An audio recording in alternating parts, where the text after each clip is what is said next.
time is 7:05. I'd like to call this Jerome Township Board of Trustees regular scheduled meeting August 5th, 2025 to order. Roll call, please. Mr. Adler? Present. Ms. Davis? Present. Mr. Kraft? Present. You could all rise for the pledge. I pledge allegiance to the flag of the United States of America and to the republic for which it stands, one nation, under God, indivisible, with liberty and justice for all.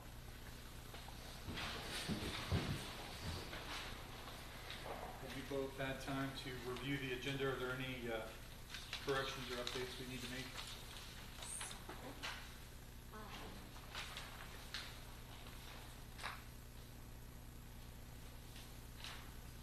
We need to please add, would this be under old business? It's your choice. Or old business, we need to add an item, let's say, B, for a motion to request the county engineer to call in performance bonds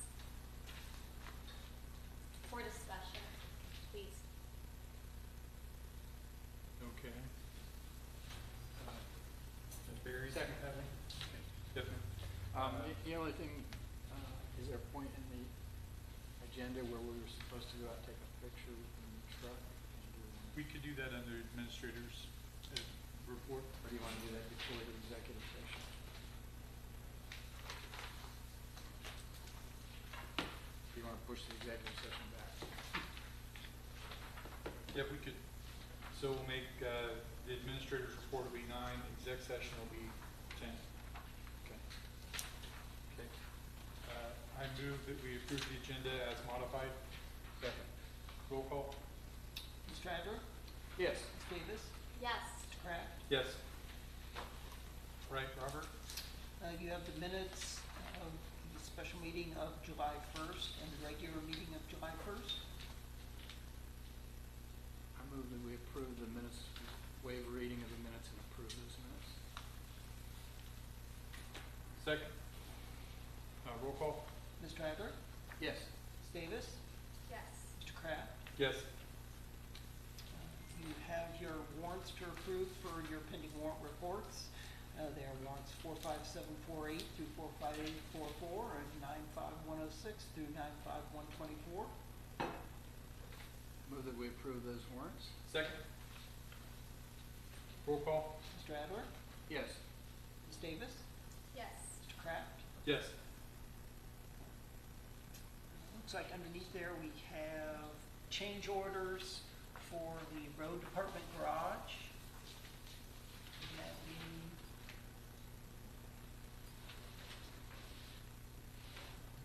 As far as, you want me to just summarize? yes.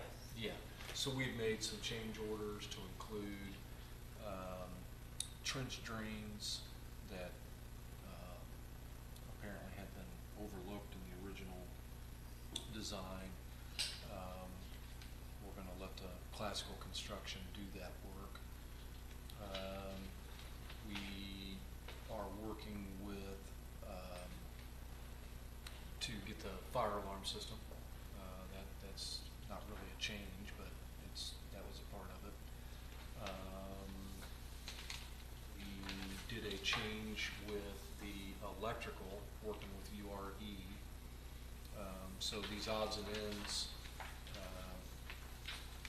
that come about, you know, they're going to cause a little bit of spending there, but nothing beyond what the scope of the entire job was. So that's just really the update I've got for you.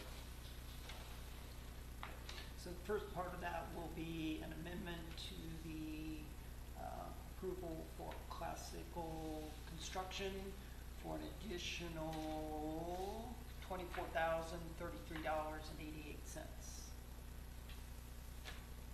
You said, so these are change orders, but it's not gonna increase the amount that we had anticipated spending on the entire building. Is that what you said, Brandon? That's what I'm. that's what- Correct. Yes.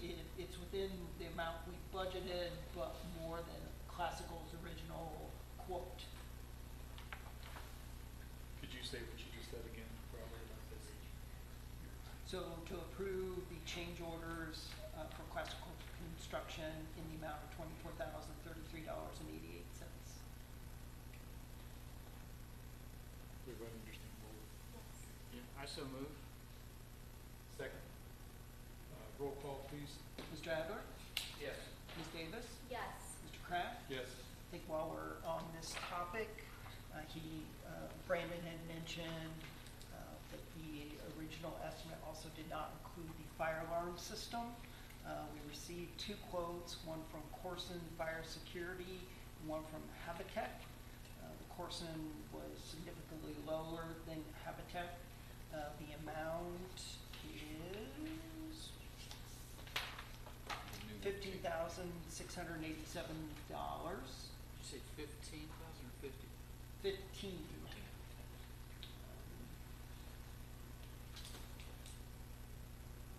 Again, this is within the scope of what we anticipated the entire building would cost, but it was not part of Classical Construction's quote. Was there any feedback, Mr. Taylor, from the fire chief? Met with them today. One or the other, any problems? I'm sorry? Were there any issues with either one of those quotes? Not that I'm aware of, no.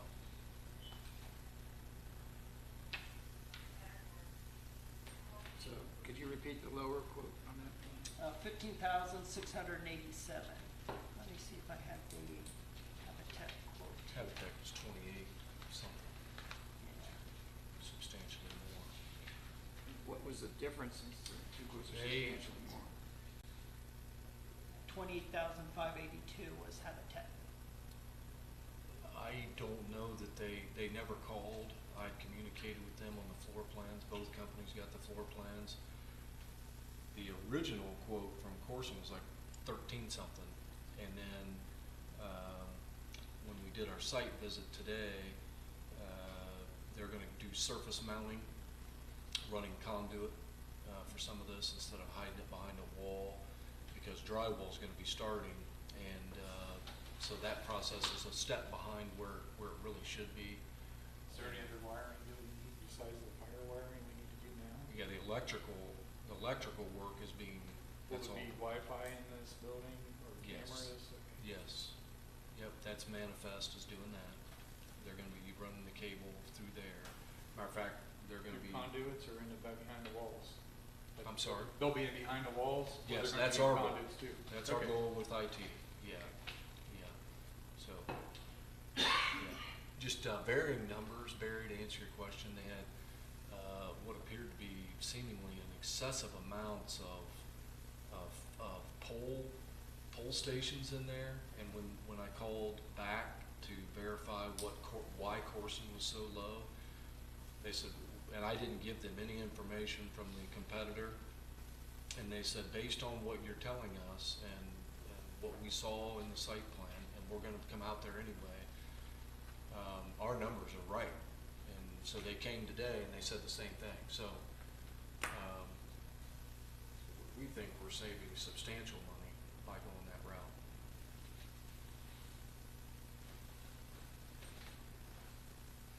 That's great. Yeah. Thank you. Yeah, but we need to approve that. Yes. Amend the amount again, 15. This amount's $15,687, and the vendor is Corson Fire and Security. Move to amend the budget, is that how we're amending the budget? Nope. What are we doing? Just approving the contract of Corson to do the work. I move to approve that contract. Second. Roll call, please. Mr. Adler? Yes. Ms. Davis? Yes. Mr. Kraft? Yes. And one more item that just came in today, but was part of the initial estimates. It's for a vehicle lift for the new building through Automotive Equipment Warehouse in the amount of $42,192.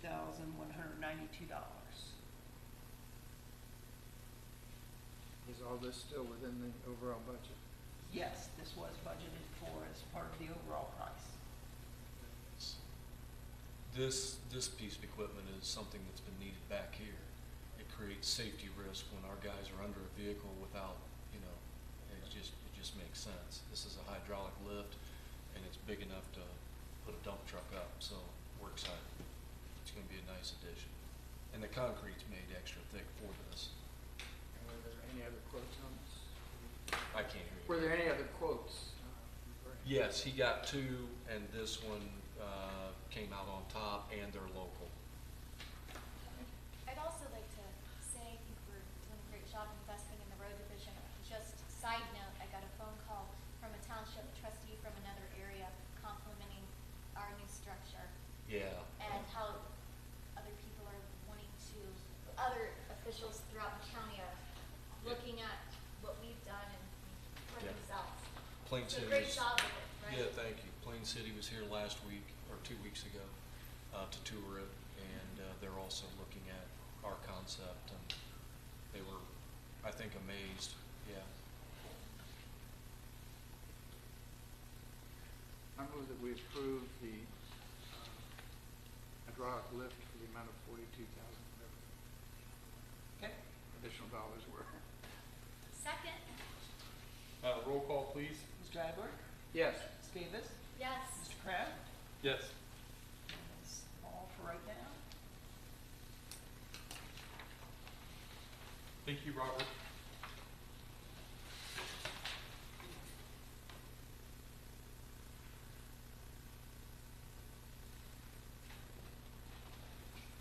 Jeanette, Oh, public participation, I've got you down here. thank you. How was your weekend?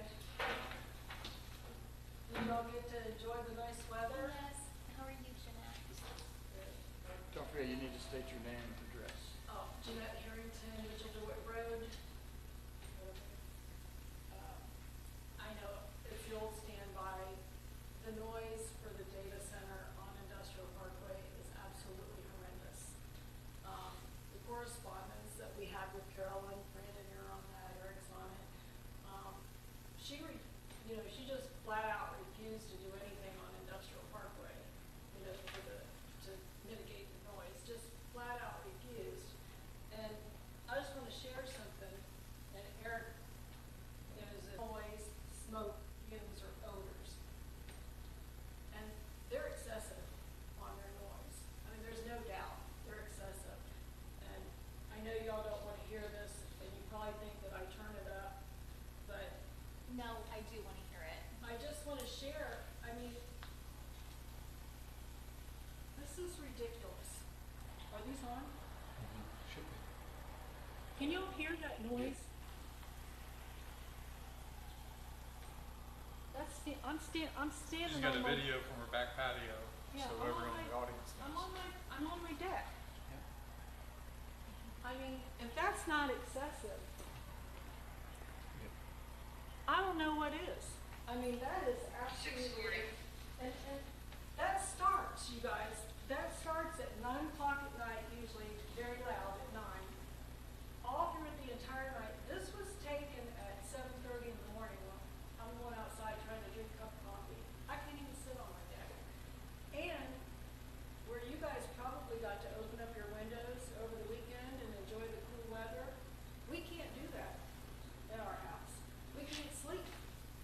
We can have our doors shut and we still hear the noise coming in. You can definitely hear it through the windows. So, I mean, Eric, we've had conversations. I don't know what, and I'm not saying anything out of turn here, but I pay my property taxes, and I've lived in this township for over 40 years. And I know that doesn't mean anything to you guys, but y'all pay your property taxes, I pay mine.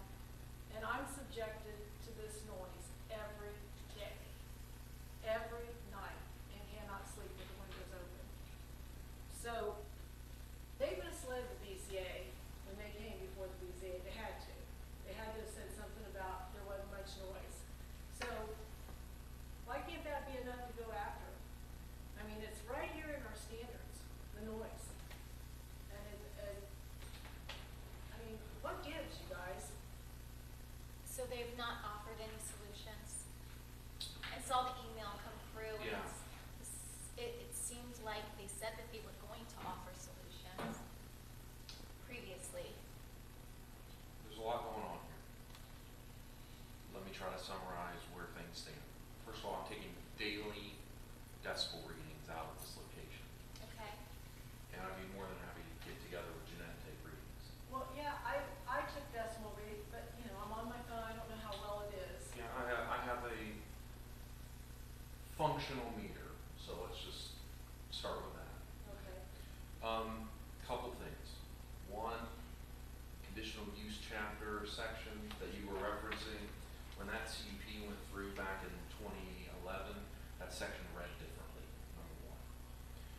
been amended for the better since then. Second of all, sorry, I'm losing my train of thought here. So we got two different data centers. I've opened cases against both of them. Fundamentally, it's a performance standards issue. The question before me is to determine whether they are in violation of the performance standards in the zoning resolution. That's the fundamental question. Let's get together at your site and we take readings. I'm taking daily readings, okay? I'm not making an excuse, but there's a lot of work that goes into this to build a case, again, against them, if that's all possible. The zoning resolution section on, the last thing I'll say is the section on performance standards just says that they will be reduced, that the zoning inspector has the authority to require that they be reduced to acceptable limits. Does not say that there will be total silence. Well, I get that. I don't think that there will ever be total silence. Yeah, so let's meet out at your location. I've done a bunch of research, we're still doing more research. Brandon and I are having dialogues with them. That's a whole other, there's 3 or 4 layers to this, but let's start this conversation again by you giving me a time to come out to your house during the workday. But I'm coming out to the location daily to take readings because, and I'll be honest with you on this because she wouldn't be bothered. Mrs. Guerin, our zoning commission chair, who lives kind of catty corner from Mrs. Harrington, has given me permission to come to her front of her driveway every day. If Mrs. Harrington will do that, I'll come take a reading every day and provide documentation. You don't get the same reading that you just heard here. The noise travels, and it determines on how loud the noise is by what is happening in the atmosphere. Obviously, if there's a lot of car traffic on the freeway or what have you, it's muffled. It is muffled during the day. Right. But everything that I have read about these data centers, the noise, they're supposed to minimize the noise at nighttime. These gear up at 9 o'clock. I mean, they gear up so loud that I'm not sure if it's the diesel fans going that they have, or if it's just something that they release all this energy or something, or maybe they're using all the water, the 30,000 gallons of water that they use a day. But it So you're happens at saying, night. so we're not getting the readings at night, so. Well, I mean, you know, This reading here was at 7:30 in the morning, on Saturday morning, at 7:30. let's just, we're not gonna solve this tonight, okay? Right. If I didn't care, Janelle, we've been talking about this long, and I've always spoken with you about it. I've never said, hey, go away, we're not gonna do anything. That's never been Right. part of the I conversation. never said it was. So if I didn't care genuinely to the situation, we wouldn't keep talking about it, we would just close the case. So- But we need to meet out there. I have some ideas, and I'll follow up with Eric as well. But the timing is at night, and that's when everybody wants to sleep. Okay. Here, moving forward, if we would have a similar project, it could be a whole, not necessarily data center or something else. Could we be thinking about what we could do now to make sure that we could get ahead of something like this? Yeah, the And answer, stay within the law? short answer, yes. We are doing those things. I don't wanna give away our hand, so let's not do that. Okay, Because okay. we're, you know, if I state what a possible solution would be publicly, then folks will be trying to find a way around that. We don't need to do Yeah. that. So let's just, there's some stuff already been done. There's some things that are continuing to be done. The section is, last thing I'll say is 670 of the zoning resolution. It's the performance standards section. It's flexible, but it gives some pretty common and fairly broad authority to enforce things that are objectionable processes. We just need to remember that it says mitigate to acceptable levels, not get rid of completely. That's the difference. We're gonna continue to talk about this. Let's get together at your house, okay? Acceptable levels is open for interpretation. Right. I'm aware of And that. then the other thing is I just put out here, if there's more coming in and they don't do anything with these, I mean, how are you supposed to live around something like that? I mean, you got more of them coming in, possibly,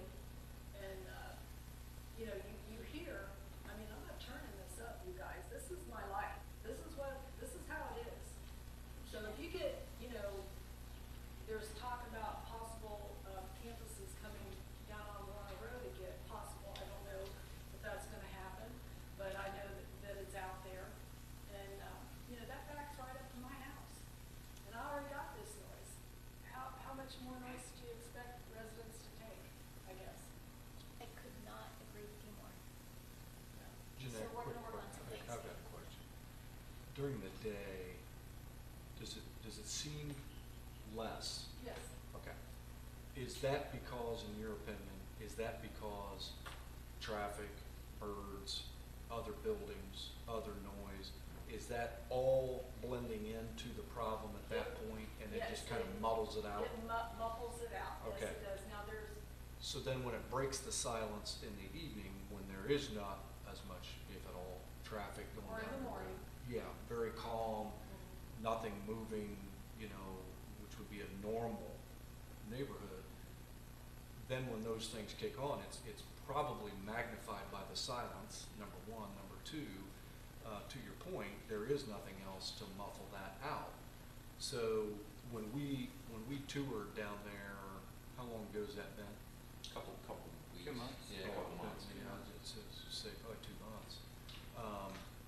When they took us up on the roof and showed us the improvements to those, which are correct me if I'm wrong, those are the fans. Correct, and we had a normal conversation just standing Yeah, there. we were within It wasn't silent, me to but- you, and we could hear each other just fine, and we're in the middle of rows of them, all running at the same time. sound travels. So it's probably, my guess might be, is that these are those emergency generator testing times, Can't go perhaps. all night, can't start at 9 o'clock and still be on at 7:30, 7:45 in the morning. Mhm. I mean, I go in the house, I come out, and I walk out my door, and I got these fans, so I'll walk right Yeah. back in. But I mean, we're talking 7:45 in the morning Yeah. on a Saturday, and their fans are still going. The Yeah. fans were going until like, I've got it written down, but they sometimes go till about 9 o'clock in the morning. Do they dissipate? Yeah, the sound starts to dissipate because everybody's out driving their cars and what Yeah. have you.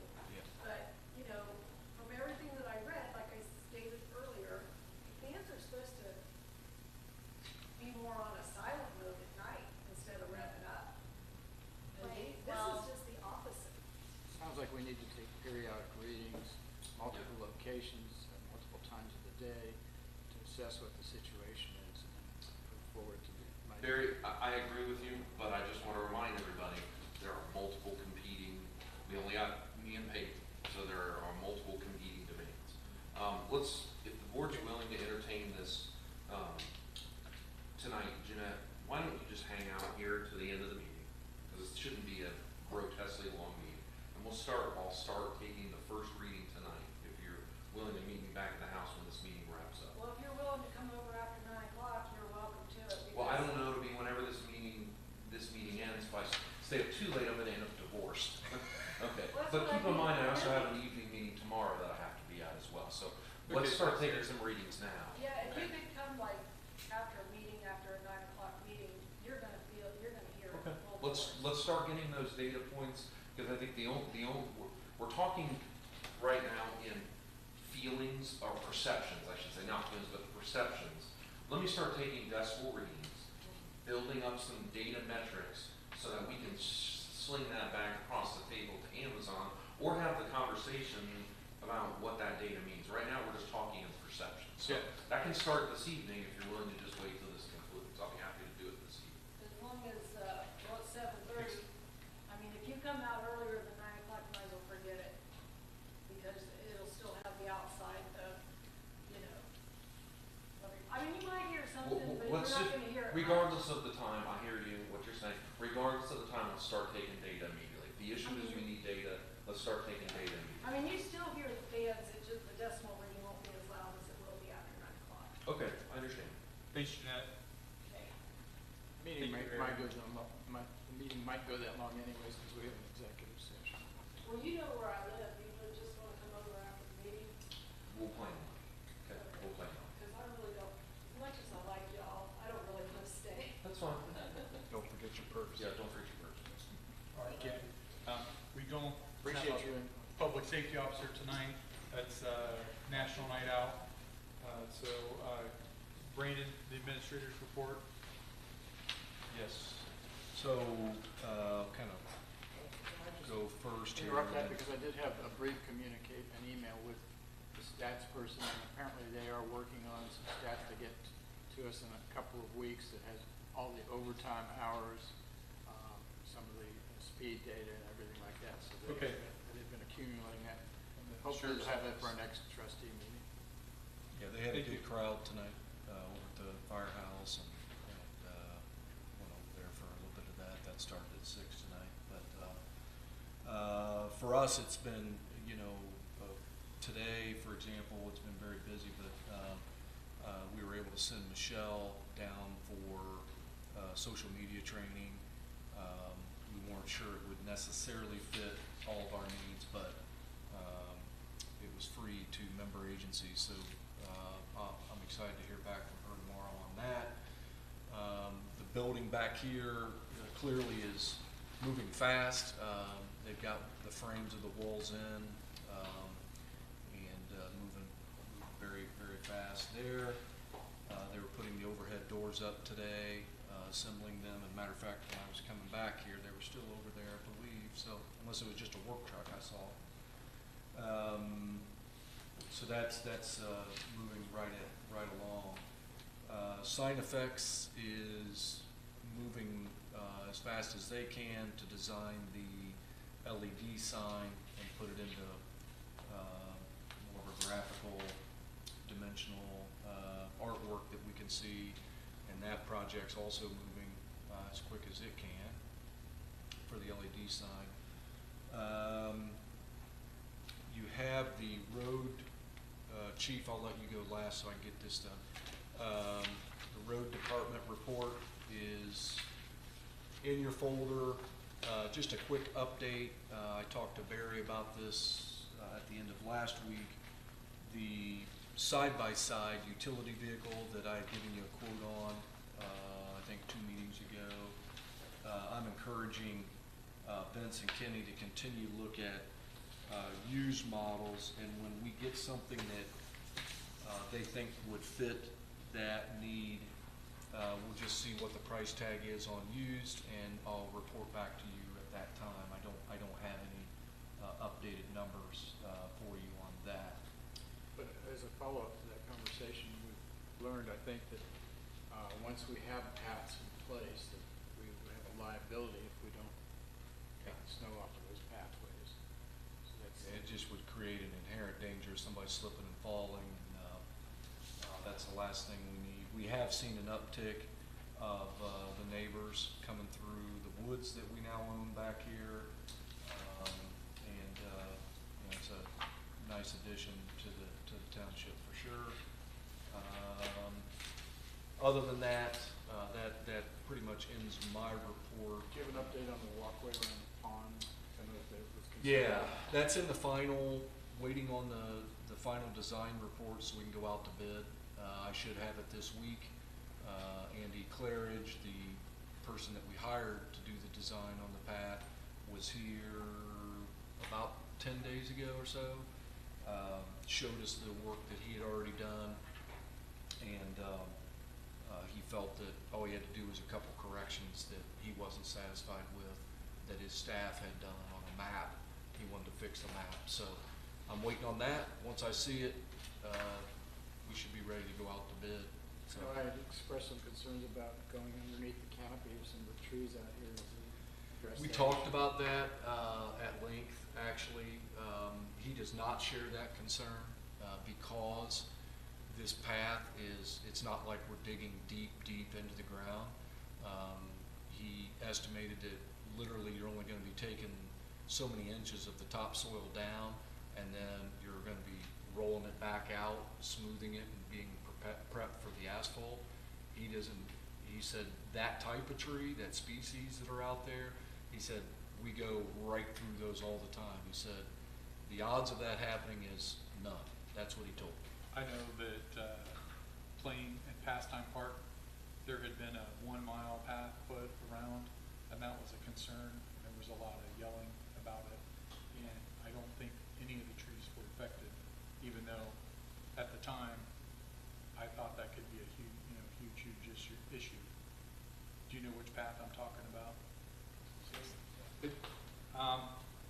it's kind of on, Some of those trees are very old, established. they were still concerned that something, you know, that something could happen to them. Yeah. Okay, thank you. Yeah. So, Chief, you want to go next?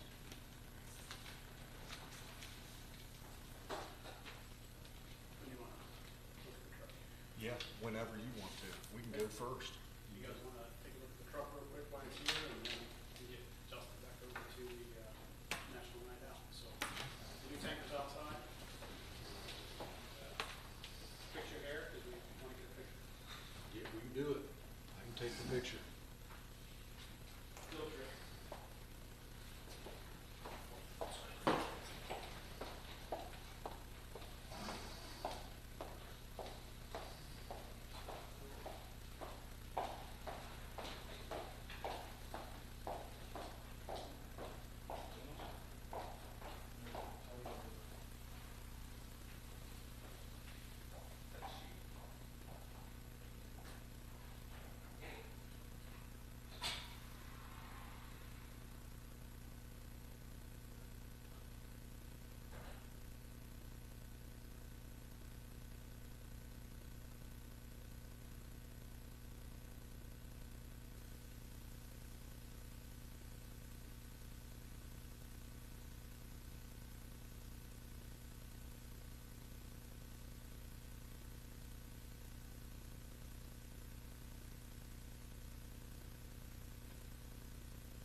can't say it's not needed.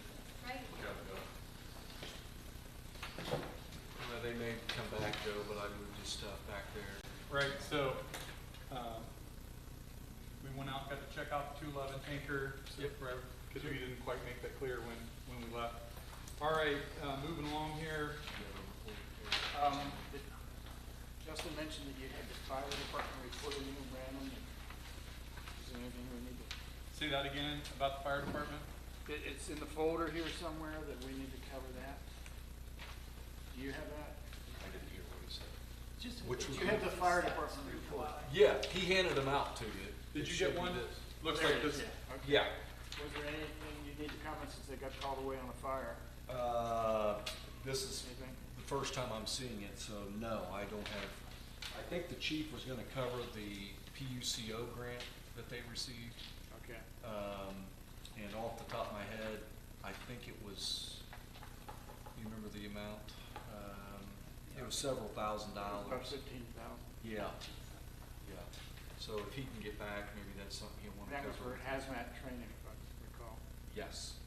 Yes. Other than that, no, Any other personnel items? I'm unaware of. Thank you. That ends my report. Thank you.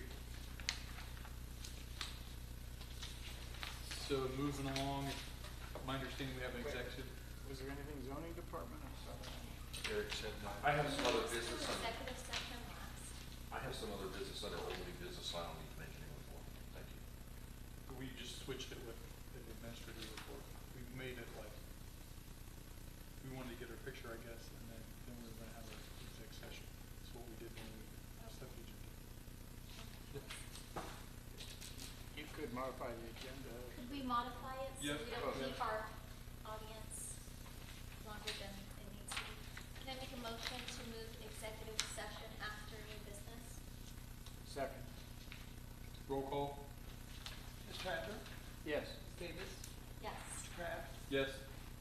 Okay, old business, transient vendor regulations. Mr. Chairman, other members of the board, the trustees heard from a number of residents over the course of the last several months and several years, complaints about transient vendors operating within the township, their actions, their hours. I can tell you anecdotally, even our own Debbie, who works at the counter, or who works in our administration office, has been getting a lot of vendors to her house. I was just over to the National Night Out, and I had a couple residents unrelated to this business complaining about transient vendors. So this is a timely thing. You all asked Brandon and I and legal counsel to look into this. Brandon and I, the first thing we did was we met with Sheriff Justice, because ultimately any resolution adopted by the trustees in this regard would be enforced in part by the deputy sheriffs. And Brandon, I would say that meeting was overwhelmingly positive. Sheriff shared the trustees' concerns and the residents' concerns about some of the actions of these individuals, and that having reasonable regulations on them is not unusual for a township of our size. So I sat down for that meeting. I sat down with Ms. Huber from the law offices of Roches, Johnson and Briggs. We looked at what some other townships had adopted, and we ultimately sat down and drafted up this resolution, which we sent out to you a few weeks ago, and we now bring forward to you. I'll just hit a couple of the highlights. This requires transient vendors to register and pay a fee, as well as to provide personal documentation, identification, to wear identification while they are operating and conducting their activities. So a photo ID, company name, that sort of thing that they create, and as well as carry a copy of their registration. Ultimately, anyone who violates this would be guilty of a minor misdemeanor, and their registration would be rendered invalid, and they or their company could not obtain an additional registration for a period of time. That was written to avoid a situation where, let's say Brandon owns the company, I'm a registered vendor for his company, my registration is rendered invalid, so then he brings in another employee and has them register. Well, that's, if they're operating in bad faith, that would not be appropriate. So this also puts hours under 5A. It prohibits solicitation for sales on Sundays and legal holidays, as well as restricts the times Monday through Friday and on Saturdays. So with that, I'd be happy to answer any other questions or receive any other comments from the board. If the board wished to adopt this version, they would simply make a motion that says, I move to adopt the resolution to regulate transient vendors. I've got a couple quick things. Would you be able to provide an application form that just says the information that they have to give you, but is that something we should standardize? Our office will, I have several draft applications. Technically, Mr. Caldwell is going to promulgate that to you. What we'll do as a staff is put that out for his approval, and then that'll be the application. We'll certainly share that with the board. They also have to provide us a copy of their photo identification, or we would make a copy. So for example, if Debbie and Michelle are going to register somebody, they need to provide their government-issued ID, driver's license, or ID. We're going to make a copy of that and include that with their application. That's good. I just And want then to they make have- sure we're standardizing the procedure. Correct, and they have to carry identification consistent with that. So for example, consistent with the identification they provide at registration. So if they provide us a driver's license at registration, they have to carry that driver's license or a new one that's updated. They can't carry one with somebody else's name. That's what it's trying to avoid. My only other question was, I understand that if they don't follow these procedures, they can't get the badge or the registration and everything, but there's no penalty. And what is the sheriff prepared to do if they violate these procedures? It's a really good question. The answer is, in a literal sense, section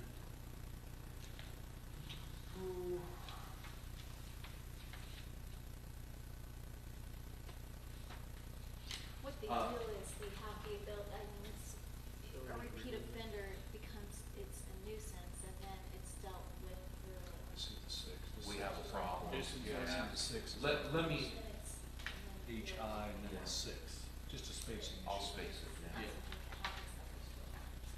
You see the spacing issue, Joe, on page 2 there, where it says They can I, remove them. H, I, and then the 6, Township. item number 6 is the next in. Oh, yeah.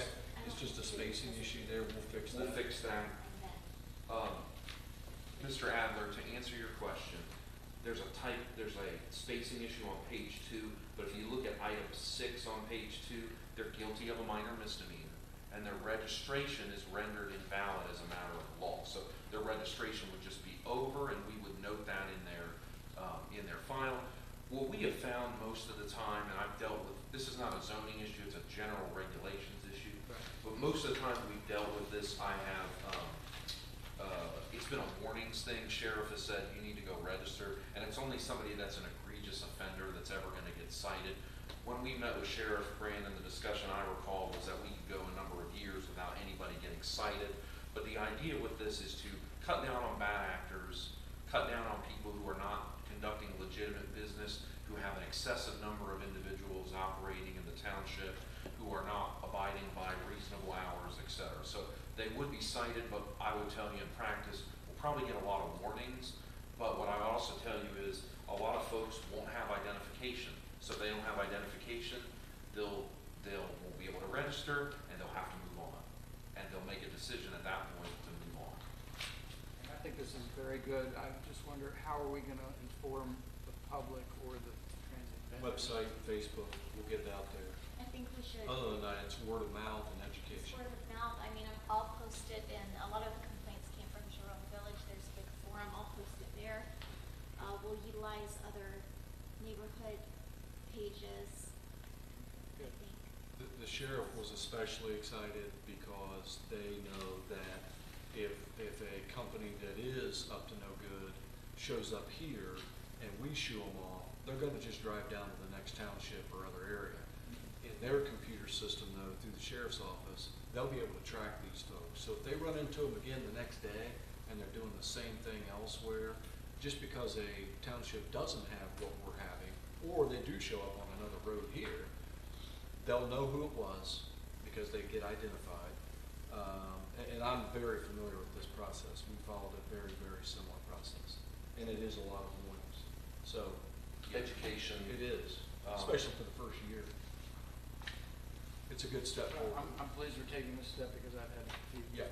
residents have these. Yep. It's a good step. All right, I'd like to make a motion to adopt a resolution to regulate transient vendors within the unincorporated territory of Jerome Township in Union County, Ohio.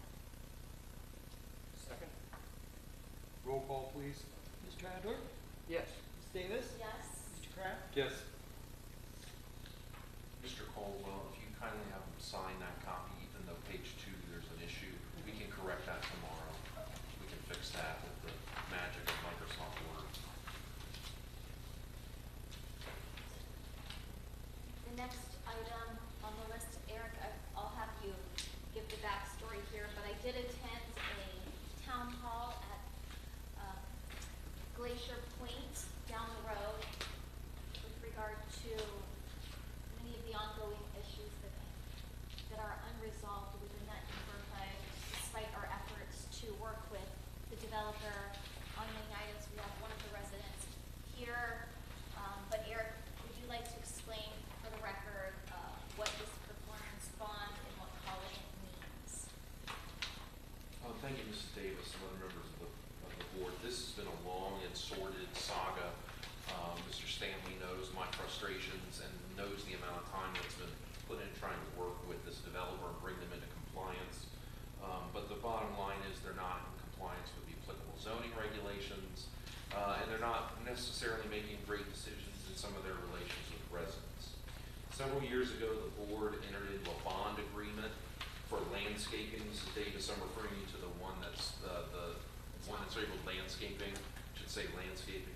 The board entered into a bond agreement, performance bond for certain improvements. Those improvements have not been completed, and it's time to call in that bond. So legal counsel has drafted the motion to authorize me to contact and call in the bond. So what that will mean is that we're going to work directly with the bond company to accomplish this work because the developers inaction. There are many other details of this, but this is a step that can happen to move this football forward. So that's what's going on with the first one. The second one, if you want me to move on, is related to engineering.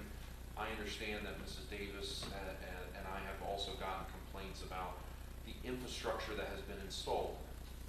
There is a bonding procedure through the county engineer's office via the county subdivision regulations. The roads in Glacier Point and infrastructure has been installed. However, the roads have not been turned over to the township for maintenance yet, accepted by the engineer and turned over. And so the second motion that Mrs. Davis has on her desk, and we can provide other copies,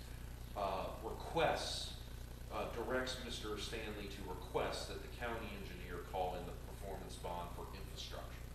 That's at Mr. Stouch's discretion, but it's basically putting on record the board's position that, hey, we're getting resident complaints and we're fed up with what's going on out here. Okay. Barry? I just have one question Taking action. before you take action. Oh, I wasn't taking action, it was an update, go ahead. Okay, well, I was just wondering, you said that we would then do the landscaping, is that, we're calling them money? And Going back who's to- gonna supervise that, and do we just hire it out? Great question. Going back to the original, the landscaping bond, the answer is, we'll know that when we talk to the insurance company that holds the bond. The insurance company could engage a contractor. I would still be responsible for inspecting and reporting back to the board that it's been complete. Or they could give the township the money, in which case Mr. Stanley and I would come before the board to engage a contractor to do that. My preference would be the first one, because I think that puts the insurance company accountable and puts me in a role of inspection, but I won't know that till I speak to them. Fundamentally, the goal of the bond is just to have money available to complete the project when the original entity will not or is unable to complete the project. That's the purpose of the bond. Can you insist with the insurance company that they do it in a preferred way, or is that? I don't know that. We'll talk to legal counsel about that. I don't know, Mr. Adler. I'm sorry. Okay, and speak with Jeff Stouch. The landscaping bond is we would pass a resolution calling that in, but the county has to separately call in the bond when it comes to the roads. And in speaking with him, they sent a final notice to the developer recently, and they've not heard anything back. So the engineer's response to me is, we feel that we've done all we can, and at some point, our only option is to call the bond. So we are on the same page with the county, it sounds like. And with that said, I'd like to make a motion to authorize and direct the zoning inspector to call in the performance bond. Do I need to read the rest? Mrs. Davis, is your intention to make a motion to call in the performance bond Arch Insurance Company on behalf of Glacier Point Limited for the landscaping improvements within the subdivisions known as Glacier Point Sections 1 and 2, and to further authorize me as your zoning inspector to take other actions that are necessary and desirable in connection with that action? So moved. Does that take care of both? No. No, we have to go to the second. Roll call. Mr. Adler? Yes. Ms. Davis? Yes. Mr. Kraft? Yes.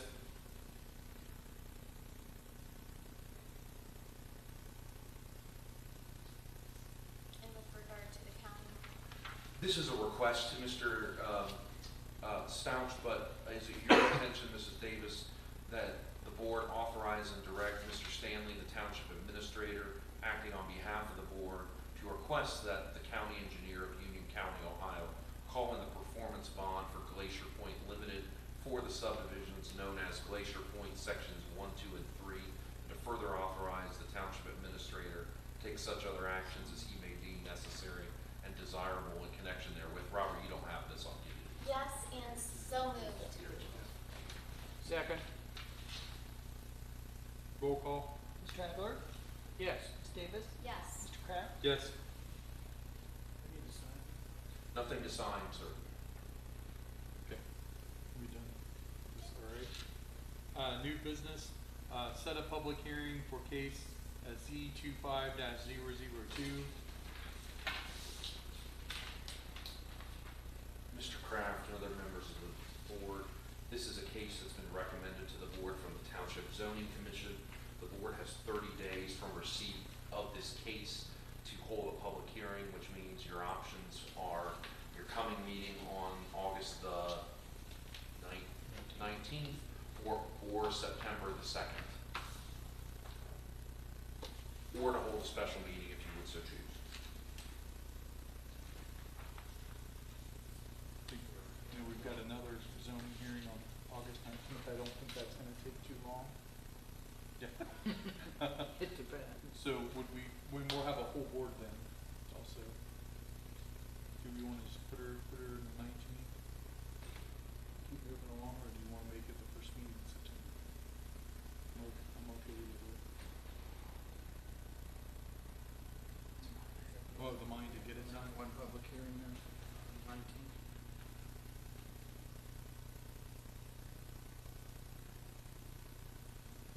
Just so we'd have like public hearing, and then Right. I've had as many as 3 public hearings before That we one, ran the show. continued public hearing may be hard to predict. Or it may be done in 2 minutes. Well, I mean, too, if we had council here at the next meeting, then we have both zoning things here with council. Mr. Kraft, you will have counsel if the board determines that one of the hearings has gone on too long and you're not going to get to the second hearing. The board has the authority to just continue that and just tell the applicant this is the situation and Yeah. see him again on the second. So there's no harm in doing that. Our office would do the notice for the first meeting. We only have to put the notice up for just. Correct. Okay, so I'd like to move that we schedule case number Z25-002 for 7 p.m. to follow our other continued zoning hearing here at the Township Hall on August 19th. Second. Roll call? Mr. Adler? Yes. Ms. Davis? Yes. Mr. Kraft? Yes. This one looks kind of vague. Speed limits. Yeah, that's something that Yes, well, I think that we all have heard from our residents regarding reducing speeds in select areas, and I sent an email. Did everyone see that email regarding Ketch Road and Oh, yeah, where Road everybody's Road? going around the construction and driving. Yes, and so we've deployed trailers to those areas that, and it's my understanding how cars pull data that would feed into what our county engineer would need to potentially take that data, potentially study it further, and then go to ODOT even for a request for a reduction if he sees fit. And I'd like to formally go through that process, because as I understand it, you know, to formalize this process, to really look at it and potentially make changes is the route that we should go. And I just wanted to see if I had the support to formally go forward and ask for that to be studied. Are we gonna pick a road? or are we Yes, not Catch sure? Road and Jerome Road and Wells Road. Well, we have to define where on the roads speed study is gonna take place. I would hesitate on Ketch Road because right now it's part of a detour, and that would skew the data, I think. Is the sheriff spending more time out there? Is that Well, what he I wants? think we've I would heard like- about yeah. that since even before the construction, because I've gotten calls about that almost all the time. Well, I think it's valid, but I think that, I would like to get the sheriff's input too, prior to formally requesting study from the county engineer. Because the county engineer is gonna say, well, we've got complaints, but if the sheriff's got some more data on the speed trailers, we should have that in a couple weeks. And traffic stops. Traffic stops.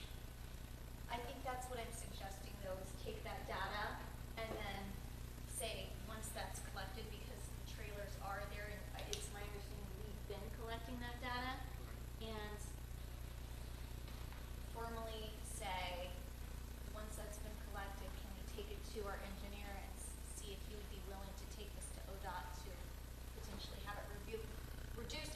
Ultimately, we can't make that decision. It's our county engineer that Right. decides whether he wants to do that or not. It's more or less we're advocating. Right, I understand. I just wanna make sure we have the Do, data. if it's okay, I'll have a conversation with the sheriff's office, find out if, I can't imagine us being the only ones with this kind of a problem, maybe we are, but I would like to think that the sheriff would be the one to then reach out with me or independent of me to Mr. Stouch and ask the questions of how much data. Because if the speed trailer, for example, needs to sit in one location and Mr. Stouch says, I need 5 days, or I need a week's worth of data to make it, you know what I mean? Sure. He would know that, and then based on the traffic stops that I know they're keeping data on already, on the overtime that we're paying for this extra deputy for enforcement. I was just at the event over here at the firehouse, and I talked to 3 of them, and they said that a drastic difference, and they've had neighbors come up and tell them how grateful they are that they're actually stopping speeders and doing it. So we know it's working, but to your point, it's hard to say without those speed trailer, that data point. It's very important that we have that. And I just, frankly, as a township trustee and a mother, I don't love that Jerome Road is 50 miles an hour where there's a crosswalk for children. You know what I mean? Yeah, it definitely needs another look. I So think that's fair. even with it being successful, if people are slowing down, 50 miles an hour is still really, really fast if you have 10-year-olds crossing the road. And 35 would be too, I mean, in a way, if Yeah. someone's crossing the road. And so I guess my point here too is and I'm on board with all this, I just wanted to establish this as a priority so that we can formally advocate for this to be looked at and not drag on for, a year or something like that. It'll take a little coordination, but I can do that. Okay. Okay? Is C in regards to what we already discussed, Brandon? No. Okay. Is that something that you can recommend? Yeah, so that's it, something additional. So, We received the quotes back from the Union County engineer per their contract for road maintenance projects for 2025. Vince determined that he would like to proceed with Laguna Circle, Fresno Court, Malibu Court, Elsinore Court, and Memorial Drive for improvements this year for a total of $300,836.90. We originally budgeted up to $445,000, so that is within our budget amount. Just looking for a formal approval from the board to proceed with those improvements. Just one question, he wanted to delay the Monterey Drive Road, or Yes. one of those roads because of the detours, but are we gonna need to come back and do that after the detours are done, or is that gonna be totally covered by the agreement that we signed with ODOT? Do you have any feel for that? Because I hate to use most of the budget and have to come back later in the year and use more and exceed that amount. So there won't be, this is make a decision now, so if we choose not to do that road, it won't be done until potentially next year. Okay, so it won't impact this year's budget? No. Okay. And I mean, we're in August too. I mean, Yes. we've been waiting and waiting for this numbers. Yes. I mean, Vince been waiting. We usually approve this Brandon, in we spring. talked about, we've been waiting because we need to make Yes. decisions. Memorial Drive is the drive I'm thinking it is. Yeah, we've had multiple conversations about Okay, Memorial just Drive. making sure that was priority. Yeah. Okay. It's one of the oldest roads in the township that's not a old car path, basically. It's one of the first, like, developments that went in the late Right, okay. sixties. Vince has followed up with the two businesses down there that were seemingly adding to the problem, and so they've had an initial conversation. Once this step is done, Vince and I have talked, he'll have a follow-up conversation with them down there because they're gonna need to fix their apron to their business, which is added to deterioration of the roadway as their drive starts to collapse and chip away.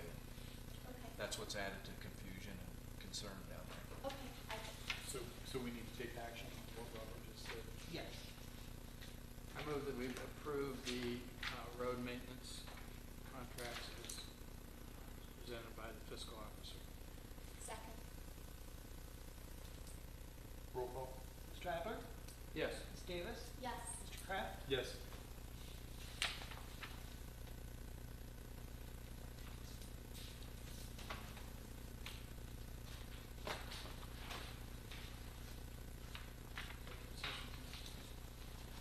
What's that?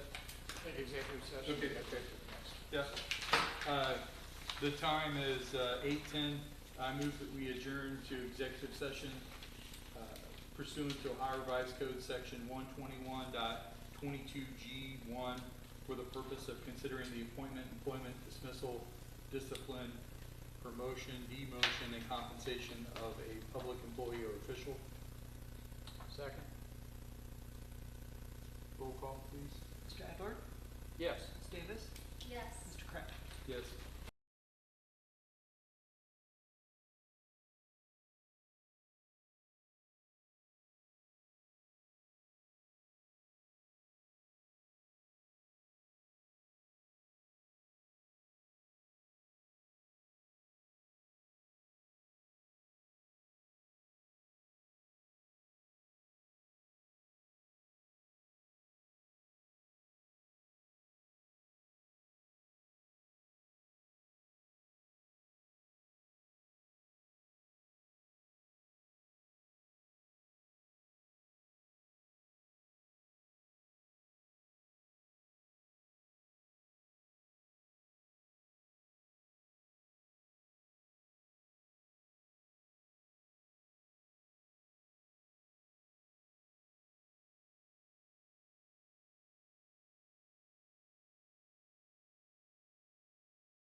Time's 9:32. I'd like to move that we adjourn executive session.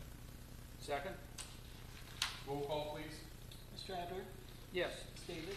Yes. Mr. Kraft? Yes. Chief, do you want to go ahead and finish your report that you had to leave? Sure.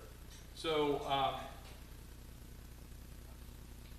the trustees all went outside. We observed the fire truck. We got some pictures and looked inside and everything, and the chief got called away on a call down on Industrial Parkway. So I want to have him finish his report. Okay, yeah, the stats for the month of July, it was 27% increase over the same time frame from last year. So we are continuing to see an increase in the amount of responses that we're having. Tanker, as you saw, the tanker was delivered and we're working with everybody trained. We anticipate about 2 weeks we'll have it fully in service. We're still waiting on a few pieces of equipment, but as you know, that was a purchase by the residents in Mill Creek Township. We did take the truck to the township meeting yesterday in Mill Creek, but we are going to do a dedication. We'll send out flyers and try to get a number of residents in Mill Creek. But on September 2nd at 7 p.m. in Mill Creek, we're going to do a dedication. Their meeting is the same time as ours, so unfortunately we may have to move it because of the holiday. But that's when we're going to dedicate that truck and really thank the residents of Mill Creek for providing that truck to us. I just want to illustrate that was a cost of $500,000 that our residents did not have to pay for. I'm sorry for the interruption, so it's the same time we're having a board, just none of the trustees will be able to attend. Unfortunately, that's when their meeting is. They bought that truck. I need to make sure that they're there. And unless you want to move your meeting by 20 minutes or so, Where, what time was it? 7 o'clock at Mill Creek's Township Building. What's the date? September 2nd. They had to move because of the holiday. Do you want to move our meeting so that we can stop by and say thank you? Or do our meeting early? Move our meeting to an earlier time? Like 5? Or that doesn't work, does it? May not be able to be done the way our meetings go. We never I know. can predict when the end of the meeting is. Is there any chance that they can move theirs up to 6:30? They only meet once a month. No, 6:30 p.m. instead of 7 p.m. And we could be out. They've already. Well, we would normally move their meeting for us. They met yesterday, so they only meet once a month. I hate to ask them to move their meeting just Yeah. because of us. I mean, we would. No, I would. No, but they've already said. So according to schedule, Wednesday the 3rd's open, but I don't know, Robert, or what, we didn't schedule any zoning there. Maybe the third is- Do you want to make our meeting the 3rd at 7 p.m. and then we'll plan to be at Mill Creek's meeting? I'm fine with that. Curious.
Southern New Seas developed this here in Phoenix, and it's just kind of grown rapidly across the country. It's the only program out there that certifies our officers to be incident commanders.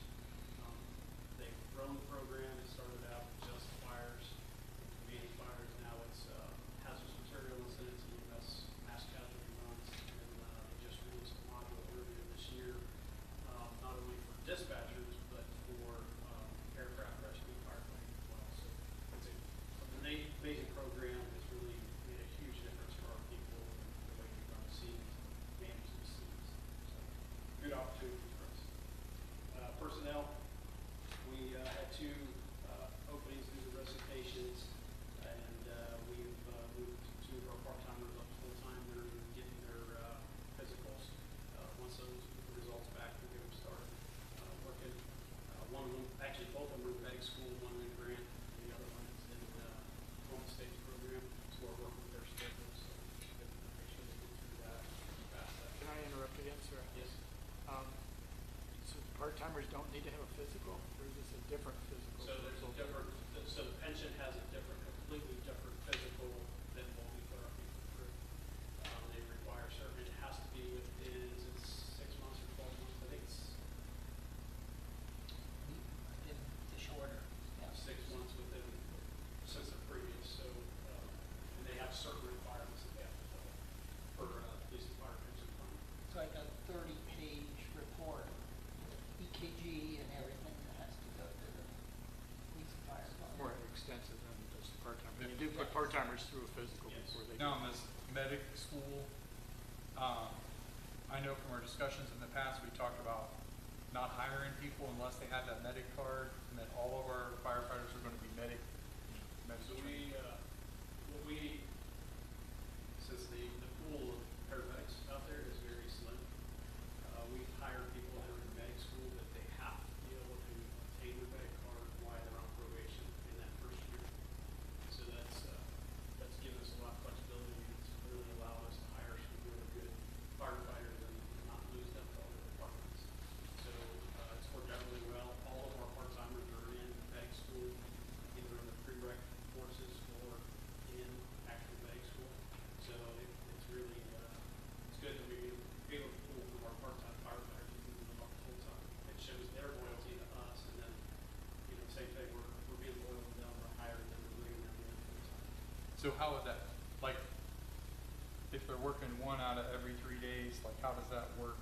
And, I mean, when do they have time to go to school? Do they get a couple hours in the middle of the day to go do their classwork, or is it all online? So Columbus State's program's a little different. They go to school Tuesday, Wednesday, Thursday for 4 hours. And then they have the clinical ride times and whatnot, anytime when they get scheduled. And it's all based on hospital and availability of medic units where they can ride with medics. They have 300 and some hours of ride time they've got to complete. So Where they would ride on another medic? They don't ride on ours for their clinical? So Columbus State, we actually just got approved to be a training site for Columbus State. They're coming out next week actually doing training of our crews to sign off on students. We've been a program coordinator, I'm not a program coordinator, but we've been a ride site for grants and for tolls. But now we've expanded that to Columbus State. So since several of our firefighters are in Columbus State's program. So those that work that, that are in Columbus State program, we keep them on a 56-hour work week. And then if they're on duty, they just go, otherwise they go on their days off. For the guys that are in the grant program, that is a dedicated, like a 1 unit or 2 unit or 3 unit class. So those, we have 3 of those right now. They're on a 40-hour work schedule. And when they're not at class, they're doing ride time or they're doing training with us, or they're in the hospital getting their clinical hours. 2 of those, actually 3 of them firefighters will come off of that schedule here in September at the same time when we hire our other 2. So it's been really good, and it really helps them focus on being paramedic. That's going to be 70 to 80% of their job for the rest of their career. So we want them to focus on that, and that's their priority for the first year of their life with us anyway. So what happens if somebody doesn't get their medic card at the end of the year and they're on probation?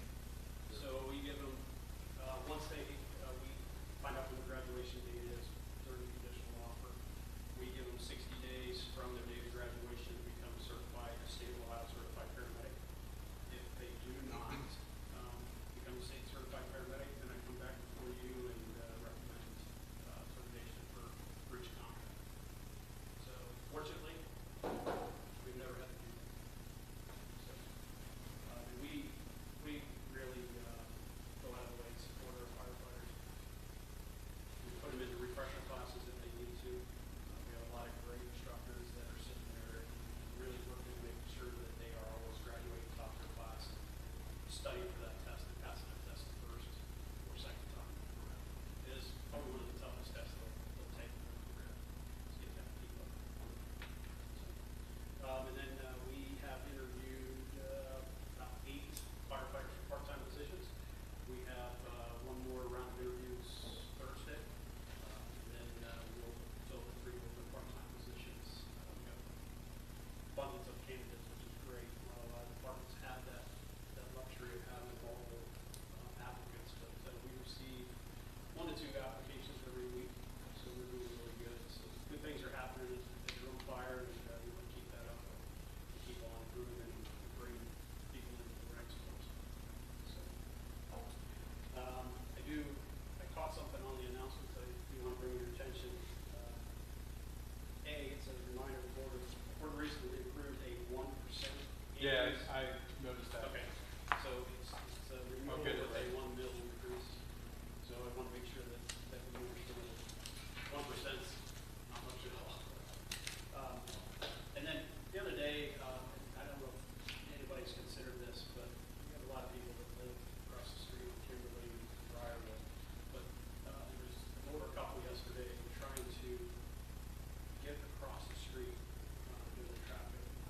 Would there be any consideration at some point exploring a pedestrian crossing? We have that neighborhood, we have the adjacent neighborhood off of Brock that people can get, we want to attract people to the park, but I don't know what that would entail since it's a county road, but I think pedestrian crossing of some sort would be warranted, especially when we have older couples that live across the street and want to go over and go to the park. It's a We have great one point. gentleman that's here, he's out today. Maybe Brandon, when you're talking to the sheriff about the speed limit, and we can, Right. if he's got a recommendation on that, and Yep. what the process is. Start looking. So It's a county engineer. while we've got the board here and the chief, I'd like to talk about the additional 1 mil on the levy. So we voted to renew the levy that's coming up for renewal. We're going to renew it, so there's not any increases there, and we're adding an additional mil. I know through our discussions and everything, we had a lot going on because we were talking about the safety needs at Station 210.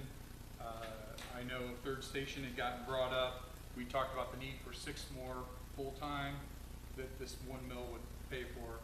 But I would like to say that maybe we ought to look at, less full-timers and address the safety needs at Station 210. And I just wanted to hear what everybody had to say about that.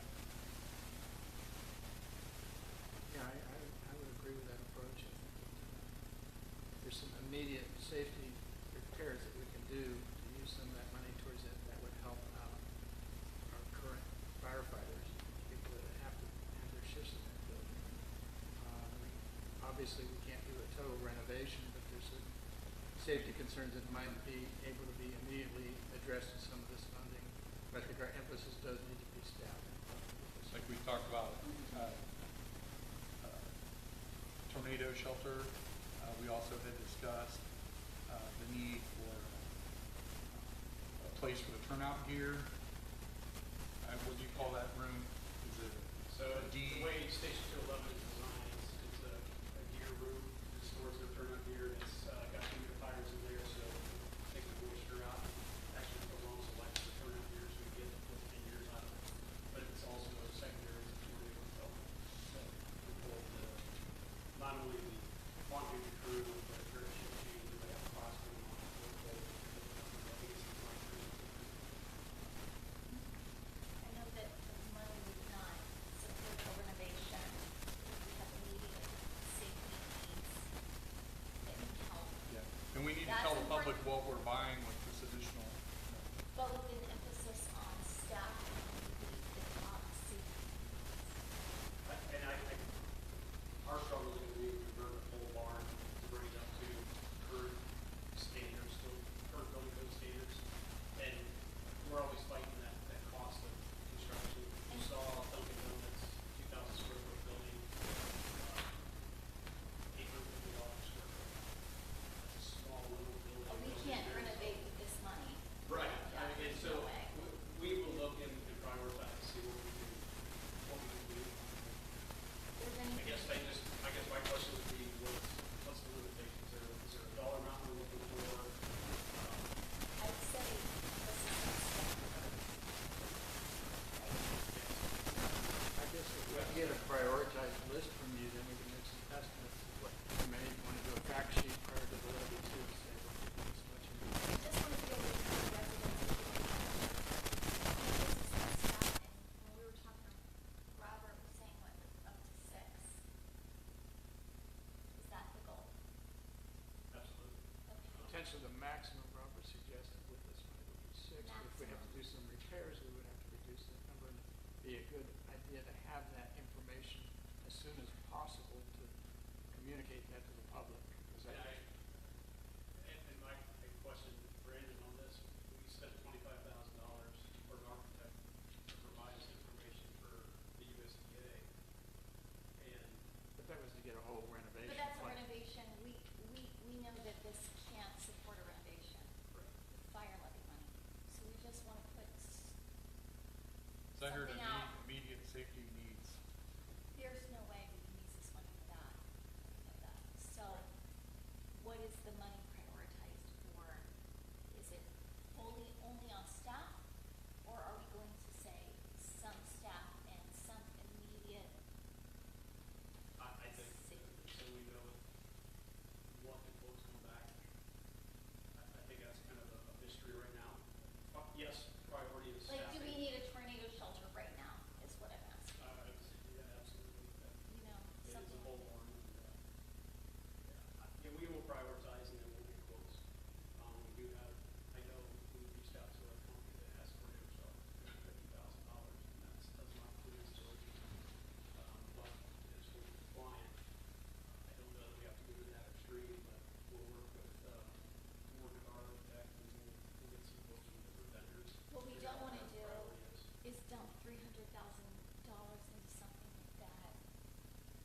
We're going to come back and We're gonna renovate. come, if we're gonna. And that's our fear, is we're throwing good money at. That's what we to don't that. wanna do. So if there's something that's immediate, that is not overly costly, that keeps them safe, and then we can prioritize the rest towards staffing. I mean, we need to know, what to tell the public. What are they getting, if, when this passes, what's the benefits, to them? And, there's been a lot going on in the township, including this fire levy, and I think that we should do a newsletter. I'd like to make sure that that's in everybody's mailboxes by the 15th of September about everything that's going on in the township. And I think I emailed Brandon. So we probably, September 1st or the first week of September, have to have the type print like ready to go and laid out, ready to go to the printers. And I think it's a good opportunity to update, of course, I think front page would be the fire levy and the tanker, let those lead off. And then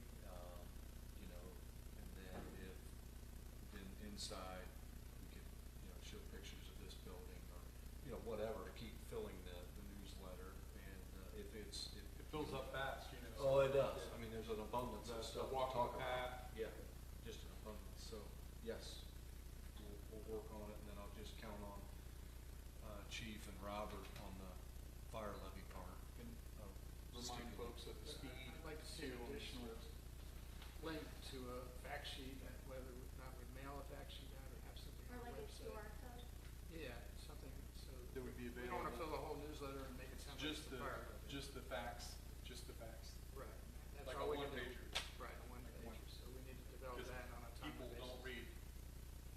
The newsletter has a lot of pretty pictures in it and everything, so. you know, Is that we wanna something have that A productive fact sheet.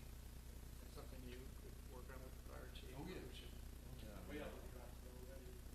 Um, And we're gonna have Andrea check the numbers just to make sure it matches. I mean, you know, because we have to be careful in any fact sheet not to promote the levy itself, because we can't tell people yes or no, all we can provide is facts. Any promotion has to be done by an outside PAC group, Yes. not any of the staff. Okay. Hopefully that's understood by not only everybody here, but all the other staff too, that work at the fire department and in the township. So people ask them, they can't be, walking around with a sign, support the fire. We know, we've been down this road many times. So, Anything else? I do want to share Ms. Terrington's concerns with AWS. We're there all the time. We've met with them multiple times on issues, safety issues with both sites that we currently have.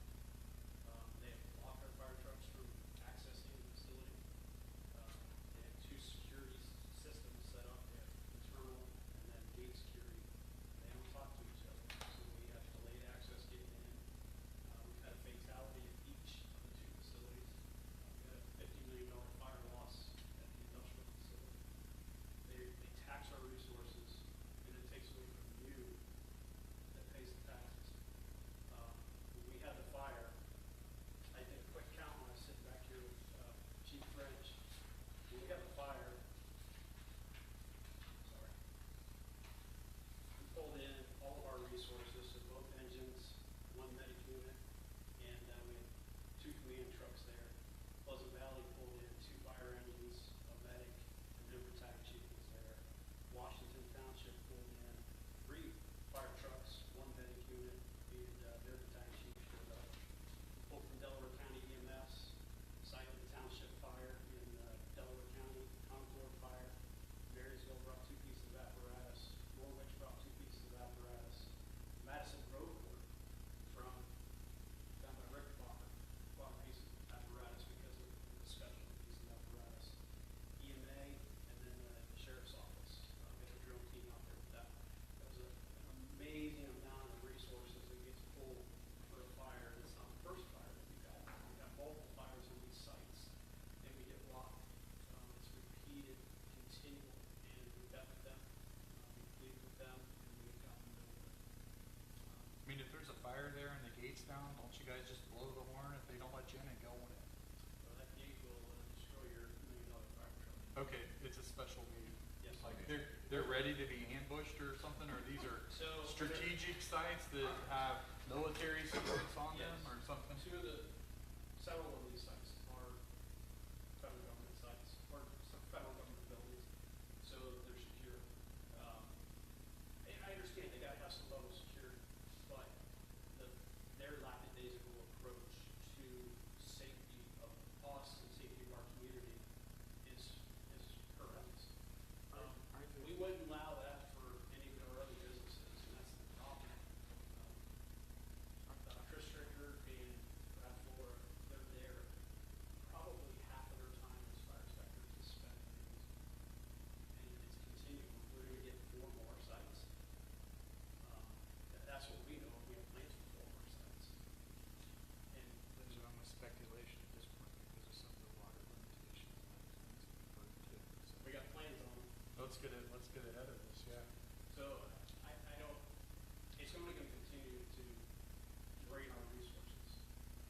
This fire tonight, Concord took a run for us because we didn't have enough staff to do it. And we pulled from other parts of Marysville, Washington, Concord, Pleasant Valley. So, when we have fires, we bring other resources, but we cannot continue to support this kind of problem in our community. Are there They're a any- burden on our safety services, not only us, but the sheriff's office. And unfortunately, I don't see that unless the township takes a stance. Are there any state fire codes that allow you to put them in violation for not allowing access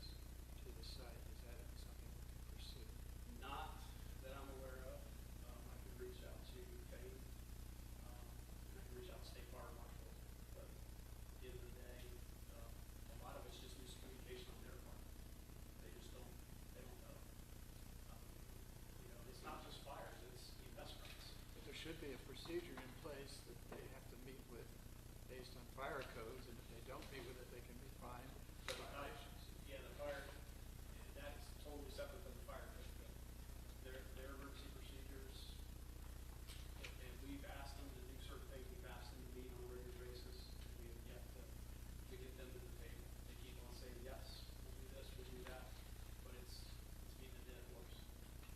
And I think they're gonna have to, we're gonna have to do something to stop it. We had a major fire code violation.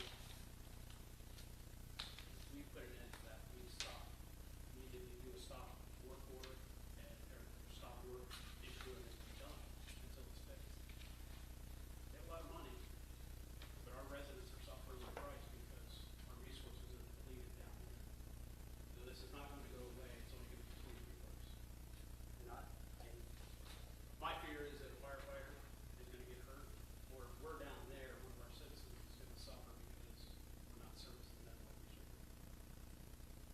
So, if you have ideas of how we can address this, I'd be more than happy to. The fire code is limited. Part of the reason they have the $50 million fire loss is because they had their sprinkler system shut off.